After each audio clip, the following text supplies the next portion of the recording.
बिस्मिल्लाहिर्रहमानिर्रहीम। अस्सलाम वालेकुम फ्रेंड्स। आज हम लोग करने वाले हैं क्लास 11 के चैप्टर नंबर 9 के न्यूमेरिकल नंबर 9.5। सबसे पहले हम लोग इसकी स्टेटमेंट देख लेते हैं और फिर इसे सॉल्व करते हैं स्टेप बाय स्टेप।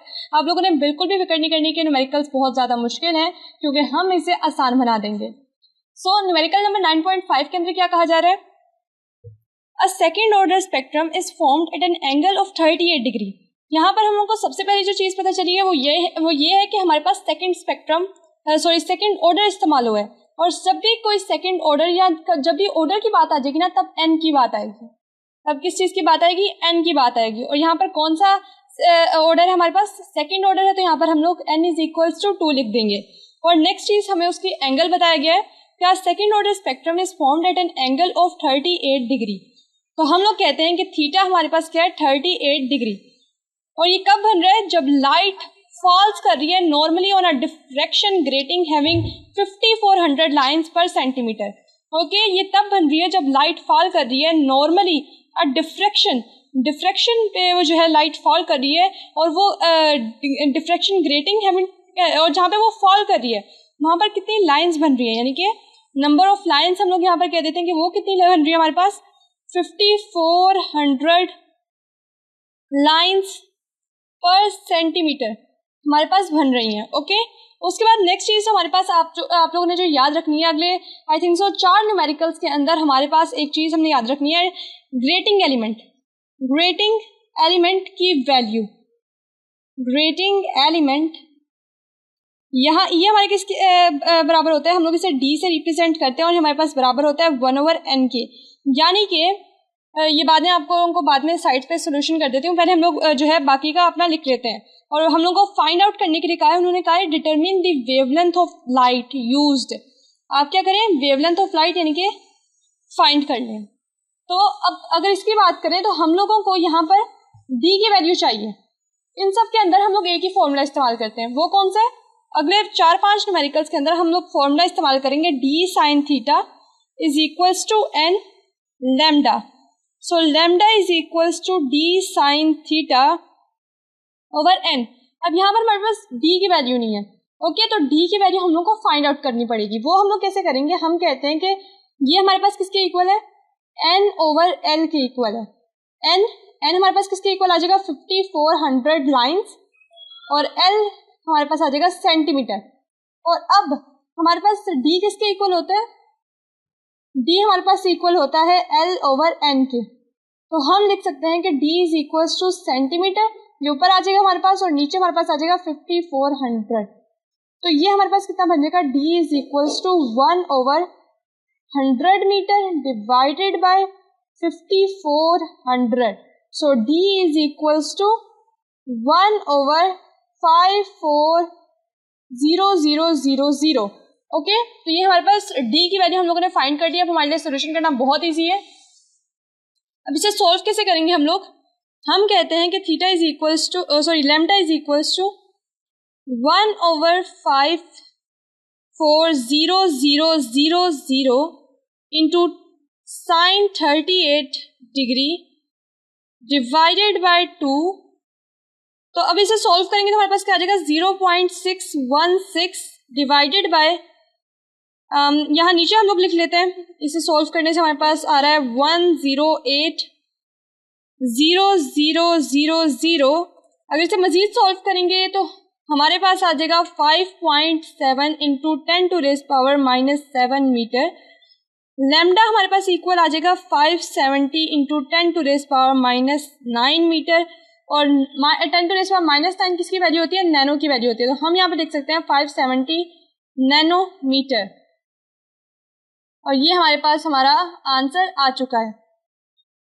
हम लोगों को वेवलेंथ फाइंड करनी थी और वो हम लोगों ने फाइंड आउट कर ली है बहुत ही आसान तरीके से। अब हम लोग स्टार्ट करेंगे अपना नेक्स्ट न्यूमेरिकल 9.6।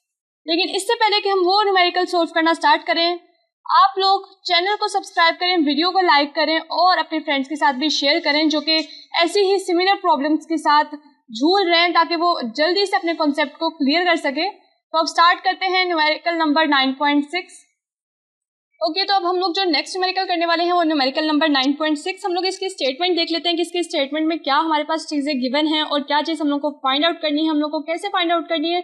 हम लोग को ये तो पता चल गया है कि हम लोगों ने इन सब न्यूमेरिकल्स में फॉर्मूला कौन सा इस्तेमाल करना है, क्योंकि अगले 3-4 न्यूमेरिकल्स में वही फॉर्मूला इस्तेमाल होगा जो हम लोगों ने 9.5 में इस्तेमाल किया है, lambda is equals to D sine theta over N. तो डेटा हम लोग देख लेते हैं। A light is incident normally on a grating which has 2500 lines per centimetre. यहाँ पे हमारे पास नंबर्स ऑफ लाइन्स गिवन है। कितनी हमारे पास नंबर ऑफ लाइन्स हैं? 2500 लाइन्स पर सेंटीमीटर, ये हमारे पास गिवन है। नेक्स्ट चीज हमारे पास जो हम लोगों को हर इसमें खुद लिखनी है वो क्या है? Grating element.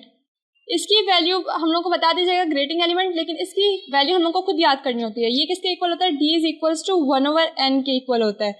ओके, तो यहाँ पर अगर हम लोग देखें तो हमारे पास यहाँ पर कौन सा दिया गया है? फॉर सेकेंड ऑर्डर दिया गया है। यहाँ पर अगर आप देखें तो हम लोग को कहा है light is incident normally on a grating which has 500 lines per centimetre. Compute the wavelength of a spectral line for which the deviate in second order is 15.0 degree. यहाँ पे ऑर्डर कौन सा है? सेकेंड ऑर्डर है। जब भी order की बात आएगी तो एन की बात आएगी, और यहाँ पे ऑर्डर कौन सा है? सेकेंड, यानी कि 2। और अगर हम लोग मजीद बात करें तो हमारे पास एंगल ऑफ डिफ्रेक्शन यानी कि थीटा भी गिवन है विच इज 15 डिग्री, और वेवलेंथ लैम्डा हमें फाइंड आउट करना है। यहाँ पर पहले तो हम लोग डी की वैल्यू निकालेंगे, क्योंकि हम लोगों को यहाँ पर जो फॉर्मूला इस्तेमाल करना है वो है D sine theta is equals to N lambda. Lambda is equals to D sine theta over N. So lambda is equals to, यहाँ पर हमारे पास D sine theta over N है, डी की वैल्यू हमारे पास नहीं है, तो हम इसे कैसे फाइंड आउट कर सकते हैं? हम लोग यहाँ साइड पे फाइंड आउट करके मैं आपको बता देती हूँ, सेम वही है। और अगर आप इसकी प्रैक्टिस करेंगे तो आपको ये इस तरीके से फाइंड आउट करेंगे, आपको फौरन पता चल जाएगा देखते सारे, और आप इसके सामने 1/n के सामने उसकी वैल्यू पुट कर देंगे। तो d इज इक्वल्स टू हमारे पास है L/n, L यानी कि सेंटीमीटर, n यानी कि 2500। इसे सोल्व करेंगे तो ऊपर आ जाएगा हमारे पास 1 और नीचे आ जाएगा 250,000, और ये d की वैल्यू हमारे पास आ गई है। अब बस हम लोगों ने इसके अंदर यहाँ पर लिख देते हैं हम लोग इसे 1/250000 इंटू साइन 50 डिग्री हमारे पास है। ओके, साइन हमारे पास कितना है? 15 डिग्री, और n की वैल्यू हमारे पास 2 है। तो अब इसे हम लोग सोल्व कर लेते हैं कैलकुलेटर के ऊपर, और हमारे पास हमारा आंसर आ जाएगा। लेकिन पहले भी मैंने आपको न्यूमेरिकल्स में बताया है कि आप लोगों ने डायरेक्ट ही वैल्यूज को नहीं लिख देना, क्योंकि अक्सर इससे आंसर जो है हमारा वो गलत आता है। तो आप लोगों ने इसे जो है स्टेप बाय स्टेप सोल्व करना होता है। अगर इसे हम लोग सोल्व करें तो हमारे पास आएगा 0.2588 डिवाइडेड बाय 500,000, और अगर इसे मजीद सोल्व करें तो हमारे पास आ जाएगा 5.18 into 10⁻⁷ metre. So lambda is equals to 518 into 10⁻⁹ metre. 10⁻⁹ किसके इक्वल होता है? नैनो के इक्वल होता है, तो हम लिख देते हैं 518 नैनोमीटर, और ये हमारे पास हमारा आंसर आ जाएगा। उम्मीद है कि आप लोगों को आज के न्यूमेरिकल्स की समझ आई होगी, और अगर आप लोगों को कोई भी कॉन्सेप्ट वगैरह नहीं क्लियर हुए तो आप कमेंट सेक्शन के अंदर पूछ सकते हैं, और आप अच्छे अच्छे कमेंट्स किया करें। चैनल को सब्सक्राइब करें अगर आप चैनल पर नए हैं। तो मिलते हैं अगली वीडियो में, तब तक के लिए अल्लाह हाफिज़।